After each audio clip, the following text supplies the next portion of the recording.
O cidadão armado pode inibir a ação dos bandidos e, consequentemente, diminuir a criminalidade? Ou não? Muito pelo contrário. Mais armas só trazem mais violência. Uma comissão especial no Congresso está analisando um projeto que altera, e altera muito, o Estatuto do Desarmamento, facilitando a compra e o uso de armas. Aqui no estúdio, o Benê Barbosa, que é bacharel em Direito e a favor de mais facilidade para a compra de armas. Ele escreveu até um livro, daqui a pouquinho a gente mostra o título do livro. Vamos ouvir também o outro lado, a professora da UFES, socióloga, que estuda a violência, Márcia Rodrigues, que pensa diferente. A professora Márcia acha que o Instituto tem que ser mantido. Bom dia aos dois, obrigado pela presença no estúdio do Bom Dia. Bom dia. Bom dia. Professor Benê, esse projeto ele quer facilitar a venda de armas para o cidadão. Ele não é bem isso, né? Na realidade, o projeto ele tem um objetivo muito claro, né? Que é garantir o que foi decidido no referendo de 2005. Né? A gente tem uma legislação hoje, né, como o próprio nome diz, que é o Estatuto do Desarmamento, né, que ele visa aí desarmar a população brasileira, que ele visa impedir que as pessoas consigam comprar uma arma legalmente. Né? Tivemos o referendo em 2005, né, onde 64% dos brasileiros, quase 60 milhões de pessoas, votaram não ao desarmamento, mas até então, depois de 10 anos, né, você continua tendo a mesma legislação restritiva. Então o objetivo é realmente, né, garantir esse direito ao cidadão. Mas o projeto, ele diminui a idade mínima para comprar arma, libera a compra de arma para quem já esteve preso Isso e também isso para não é pessoas... Verdade. Não é assim? Não é verdade, não é verdade. Isso, infelizmente, nós não sabemos quem lançou essa pauta para a imprensa, né, dizendo que quem foi condenado vai poder comprar uma arma de fogo. Isso é mentira. Né? O projeto, ele realmente, ele baixa a idade, na verdade ele retorna a idade para 21 anos, como era. Né? Agora só pode comprar quem tem mais de 25. 25, ele exige, né, que você não possa estar sequer tendo um processo criminal, né? Você tem que apresentar certidões negativas de que você não sofre nenhum tipo de processo, não tem nenhuma condenação. Né? Aquela história também que disseram que se a pessoa for pega alcoolizada, né, com o porte de armas, ela não perde o porte, isso também não é verdade. Então, assim, é um projeto que ele visa, como eu disse, garantir essa liberdade ao cidadão, né, mas com critérios ainda bastante rigorosos. Mas por que o senhor acha que quando o cidadão tem mais acesso à arma, à compra de armas, pode reduzir a criminalidade? Muitos estudos apontam para isso, né? E outros estudos apontam para o quê? Né? Não é uma sociedade, ou não é a existência de armas de fogo numa sociedade que obrigatoriamente causam criminalidade ou o aumento da violência nessa sociedade. Basta ver países como a Suíça, né, como o próprio Estados Unidos, né, que tem uma criminalidade muito menor que a brasileira e um acesso facílimo às armas. Né? Aí você vai me dizer, professor, você não pode comparar uma Suíça ao Brasil. Né? Exatamente. Por quê? Porque não é a arma que faz a diferença.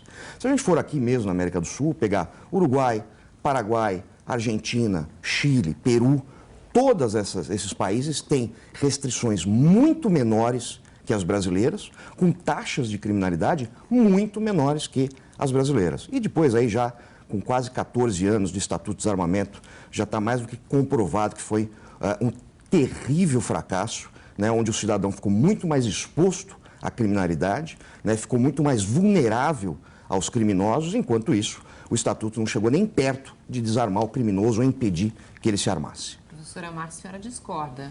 Completamente, eu sou completamente contra, acho que o Estatuto é bom, ele deve ser mantido. O Brasil é uma sociedade extremamente autoritária e violenta, por essa razão e por outra também, como estudiosa do comportamento humano,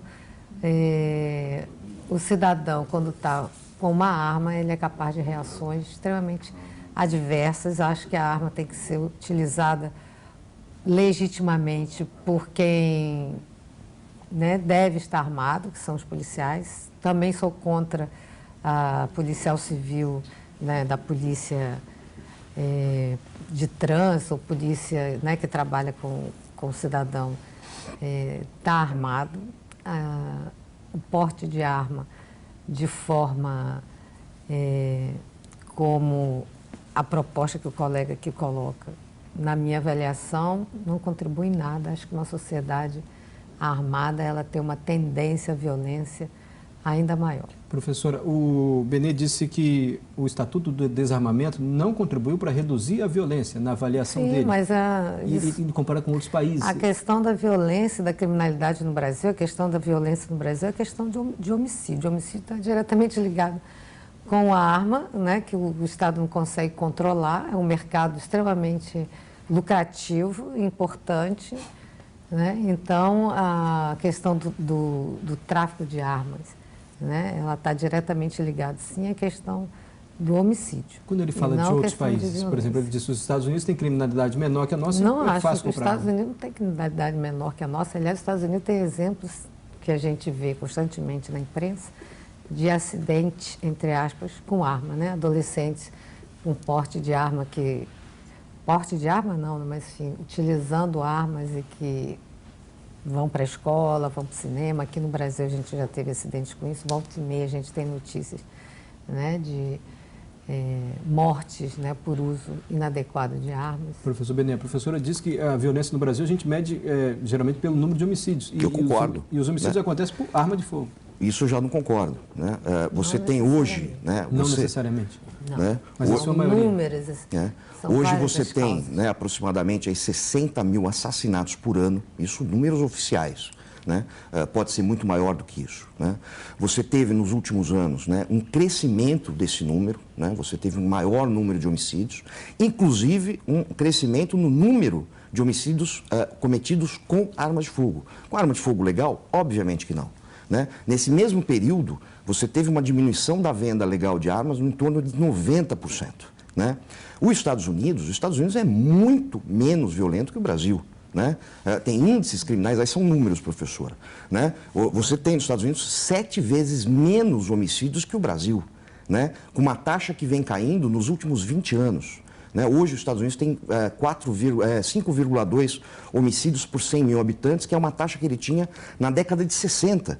Né? Então, os Estados Unidos hoje, né, embora muitos não gostem dos Estados Unidos simplesmente por ser Estados Unidos, né, você tem um exemplo claro e verdadeiro que é possível diminuir a criminalidade sem restringir a liberdade da população, que é exatamente o que está acontecendo hoje lá.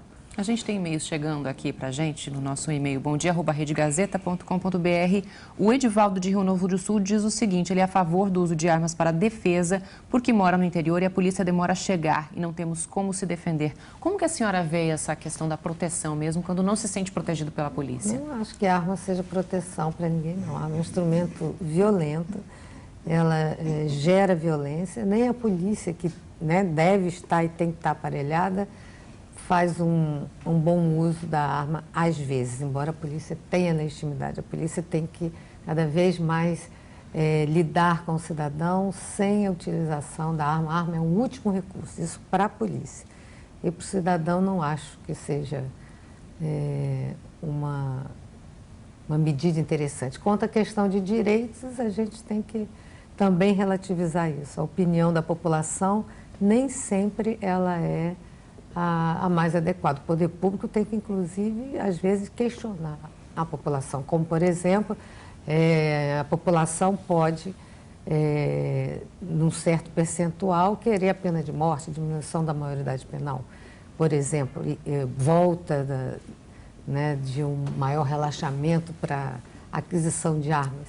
Né? Isso tem que ser questionado, porque nem sempre a opinião da população ela é, vamos dizer assim, de bom senso, para quem estuda, né, e quem lida, né, com essas questões do ponto de vista científico. Professor, o doutor Benê está dizendo que com o desarmamento continuou a circulação de armas vendidas de forma ilegal. E é um argumento que a gente ouve... inclusive, do César Manzini, de Aracruz. A campanha do desarmamento só atingiu o cidadão de bem, visto que a bandidagem está cada vez mais ousada utilizando armas ilegais. A senhora acha que o desarmamento não funcionou como deveria? Porque a gente ouve muito essa queixa, desarmou o cidadão e o bandido ficou armado. Como se armar o cidadão também fosse diminuir a violência. É uma relação bastante simplista, né?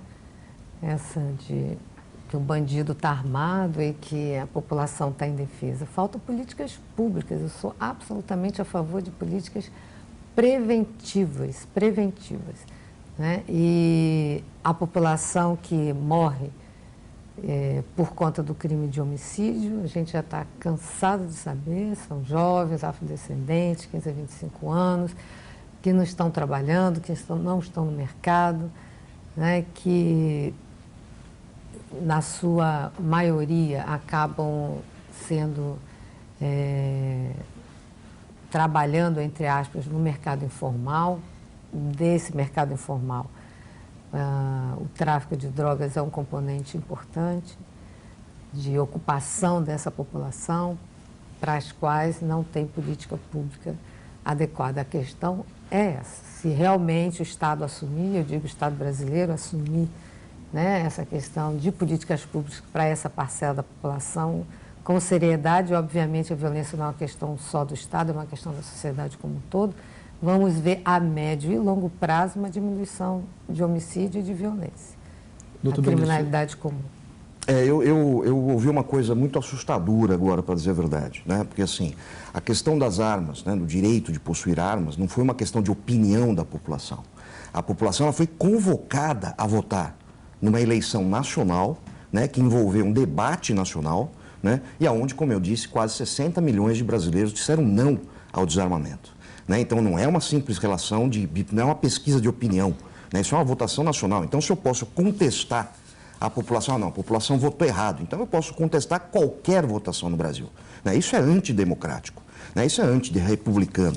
Então quer dizer que a opinião da população só vale quando ela vota naquilo que é interessante para o governo. Isso é completamente absurdo. Né? O que nós temos foi uma votação, como eu disse, né, que atingiu 60 milhões de brasileiros, uma votação recorde que nenhum candidato à presidência teve até hoje no Brasil, né? E isso precisa ser garantido. E isso está sendo garantido como? Com essa alteração na lei, que, como eu disse, não é uma alteração radical, não é uma alteração que visa a qualquer um vai comprar uma arma de fogo, muito pelo contrário. Você continua tendo critérios, né, só que critérios objetivos, né, para que as pessoas possam, se quiserem, ter uma arma para sua defesa. Mas isso já não existe? O Instituto Sou da Paz, por exemplo, diz o seguinte: é contra esse projeto que quer mudar com a lei do desarmamento.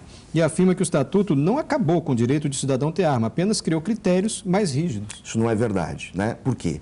Porque, primeiro, né, como eu disse, né, o Estatuto do Desarmamento, ou seja, ele tem o claro objetivo de restringir o máximo possível as armas legais, porque as armas ilegais a gente vê aí circulando normalmente. O problema é que existe um critério subjetivo, né, que é chamado de comprovação de efetiva necessidade, né, que a pessoa tem que declarar quando ele vai pedir uma autorização para comprar uma arma, e isso é absolutamente subjetivo. Isso tem sido usado pelo governo federal para se negar esse direito ao cidadão. Né? Então você tem uma proibição branca, né, que passa essa imagem de, mas você tem o direito de comprar uma arma. Tem, mas você não consegue. Então o que a gente está fazendo na realidade é simplesmente tirando esse critério subjetivo, né, e voltando a alguma coisa como era no passado, né, onde você tem critérios objetivos e uma vez que você atende, o Estado não tem o direito, aliás, o Estado não tem nem moral, né, para falar que você não pode ter uma arma para se defender. O critério é subjetivo ou é uma análise de quem pode ou não pode ter arma? Claro, a lei é sempre uma interpretação, né? Não acho que seja critério subjetivo, não. E eu acho que tem que ser restringido, sim. A senhora não tem dúvida que liberando, facilitando a venda de arma, aumenta a violência? Oi? A senhora não tem dúvida que liberando a venda de arma ou facilitando aumenta não a é violência? Não é uma relação direta. Não é uma relação direta. A violência está ligada a outros problemas, é um conjunto complexo. Mas também não vejo a facilitação da aquisição de armas como uma coisa positiva para o Brasil. Definitivamente, eu acho que não. Tem a questão dos acidentes também, doutor Benê, que a gente vai mostrar agora um trecho de uma reportagem sobre duas crianças que brincavam com um revólver. Uma delas, de 11 anos, foi atingida acidentalmente. Isso aconteceu na semana passada. Esse foi o revólver encontrado pelas crianças dentro da casa no bairro Felrosa, na Serra. Os meninos de 10 e 11 anos brincavam na rua quando o garoto de 11 contou para o colega que o padrasto tinha uma arma dentro de casa. Os dois brincavam com o revólver quando ele disparou, atingindo a boca do mais novo. O homem, de 42 anos, disse que a arma ficava escondida em cima do guarda-roupas e que as crianças estavam sozinhas em casa quando tudo aconteceu. Eu e a minha esposa, nós trabalhamos e ficam os dois meninos, um estuda à tarde, outro estuda de manhã, entendeu? Aí, como a gente chega só 8 horas, 7 horas, a gente não sabe o que está acontecendo em casa. A gente deixa tudo para eles, comida, tudo para eles, tudo certinho para eles. O padrasto, dono do revólver, foi detido e autuado por posse ilegal de arma. Ele disse que tinha comprado o revólver para proteger a família. Doutor Benê, liberando a venda de armas ou facilitando, não pode aumentar o número de acidentes como esse? A tendência é que não, pelo seguinte, né? Como a gente viu mais uma vez, uma arma ilegal, né, com uma pessoa que obviamente não tem preparo, não teria preparo para ter essa arma de fogo, né, que não soube lidar com a questão de criança e arma numa mesma residência, né, porque assim, o que a gente tem que entender é que criança, tá, ela tem o dia inteiro para procurar tudo dentro de casa, né, então essa ideia de que você vai poder esconder uma arma de fogo, esquece, você não vai conseguir, né, então a educação é sempre o melhor caminho. A questão dos acidentes, a gente precisa também, infelizmente, embora seja uma vida de uma criança, uma coisa traumática, a gente precisa quantificar, né? Então, hoje, em média, no Brasil, acontecem 50 casos, né, de acidente envolvendo crianças entre 14 e 0 anos, né, envolvendo disparos acidentais. Muitas vezes, esses disparos não são acidentais de verdade, né? Na realidade, é um adolescente que acaba cometendo um crime com essa arma de fogo, e aí, obviamente, a família, para proteger, acaba dizendo que aquilo foi um acidente. Uma outra questão, muitas vezes, é o suicídio, né? Isso é uma coisa que é varrida para baixo do tapete, mas é a questão do suicídio infantil, né? Que existe, que acontece, e, obviamente, a família também acaba dizendo que, não, foi um acidente. Com a lei, do jeito que ela foi proposta, com esse projeto de lei, como eu disse, você tem critérios, né? Um dos critérios é você tem um curso, né, onde você vai aprender a manusear essa arma, você vai ter que comprovar que você sabe manusear essa arma. Isso traz o quê? Responsabilidade, né? Agora, óbvio, você não pode, então vamos proibir as piscinas, vamos proibir os tanques, né, de lavar roupa, que é onde crianças morrem afogadas numa quantidade bastante grande, vamos proibir a bicicleta, né, vamos proibir o automóvel, né? A gente não pode proibir alguma coisa, né, simplesmente porque acidentes acontecem, porque esses acidentes podem ser evitados. A gente tem aqui quase 100 e-mails chegando em relação a esse assunto, é muito polêmico mesmo. A maioria dos e-mails chegaram, são favoráveis à facilitação da venda de armas, mas também temos e-mails contra a venda de armas. Eu queria só encerrar com o senhor sobre o seu livro, Mentiram para mim sobre o desarmamento. Por que mentiram? O que mentiram? Esse livro é um resumo de 20 anos de estudo, né? Eu comecei na década de 90, quando o Brasil se começou a falar sobre desarmamento, né? E eu comecei a me aprofundar nesse assunto, né? E o que eu percebi ano após ano, né, é que várias coisas que são ditas não passam de mito, né? Então, uma delas, muitos acidentes envolvendo crianças e armas. Não é verdade, né? Se você armar uma sociedade, você vai ter um número crescente de homicídios ou de criminalidade. Não é verdade, né? O governo, ele quer desarmar o cidadão porque ele está preocupado com a segurança desse cidadão. Também não é verdade, né? E a gente elencou aí, né, eu e o Flávio, né, 9 capítulos que tratam exatamente dessas principais mentiras, desses principais mitos que são contados e recontados, né? A gente discutiu tudo isso lá em 2005 e até hoje eu continuo tendo que repetir as mesmas coisas porque os mesmos argumentos contrários ao direito de defesa do cidadão continuam sendo repetidos. Benê Barbosa é formado em Direito, presidente do movimento Viva Brasil, autor desse livro que você viu agora há pouco. Márcia Rodrigues é cientista social, professora da UFES, especialista em segurança, estuda há muito tempo a violência aqui no Espírito Santo. Eu vou deixar a palavra final com a senhora para a gente encerrar esse debate, professora, sobre o desarmamento, enfim, toda essa discussão. Eu acho que o Estatuto do Desarmamento é bom. Uma sociedade que permita e facilite o acesso ao cidadão à arma, não acho adequado, principalmente pelas características da sociedade brasileira, que é uma sociedade extremamente violenta. Quero lembrar também a questão do trânsito, né, e que, às vezes, briga de trânsito, né, quando a pessoa tem arma, né, a posse de arma. Isso pode acarretar em um desfecho final ruim, né? Enfim, eu sou a favor de políticas públicas de prevenção à violência. Isso sim, acho que o Brasil já passou da hora de encarar isso como uma questão séria para diminuir a violência de forma geral. Você ouviu os dois lados, a professora Márcia, o doutor Benê, falando aqui no estúdio, cada um com a sua opinião, e aí você tira suas conclusões. Também agradeço a todos que mandaram e-mails, e foram muitos e-mails que chegaram aqui para a gente. Quase 100, ou mais de 100 agora e-mails, bastante mesmo. Rubson, Vanderlei, Márcio, Wellington, Rui, Alessandro, Andréia, Aquiles, enfim. Infelizmente a gente não consegue ler todos. Lembrando que esse projeto está em discussão em uma comissão especial no Congresso, que está analisando tudo isso. Aqui no Estado, o secretário estadual de Segurança já se manifestou também. Ele é a favor do desarmamento. Ele diz que mais armas, mais crime, mais violência, na opinião do secretário estadual de Segurança aqui do Estado. Obrigado mais uma vez, doutor Benê e professora Márcia, pela presença. Eu que agradeço. Bom dia. Bom dia.